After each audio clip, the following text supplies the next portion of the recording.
Solving problems involving objects. So we're gonna look at what's called a composite object. So a composite object is made up of two or more distinct objects. So for example, in this shape, you've got the volume of a pyramid and you've got this rectangular prism underneath.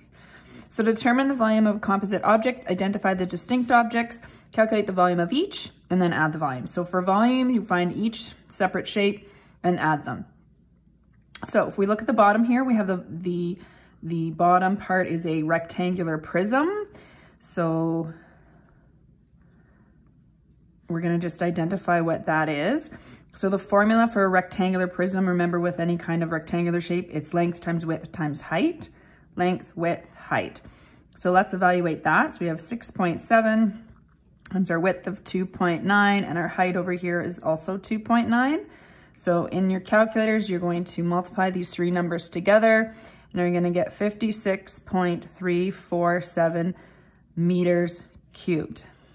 Now let's look at the top part of this shape. So this is going to be a rectangular pyramid.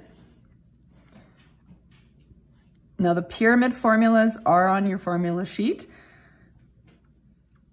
We would expect, actually no, the prism is too.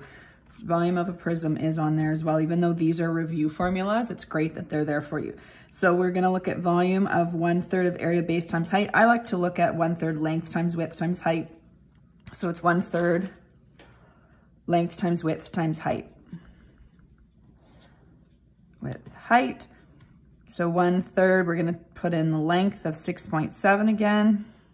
Width is 2.9, height is 2.9.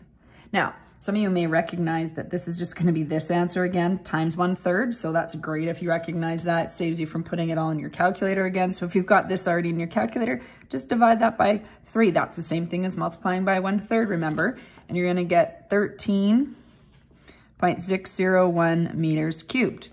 Now, the total volume, I have to add these two volumes. So the volume total would be 56.347 plus 13.601. So you're gonna add those and you're gonna get 69.948 meters cubed. This one didn't say how to round, so we'll just leave those 3 decimal places there for a more accurate answer.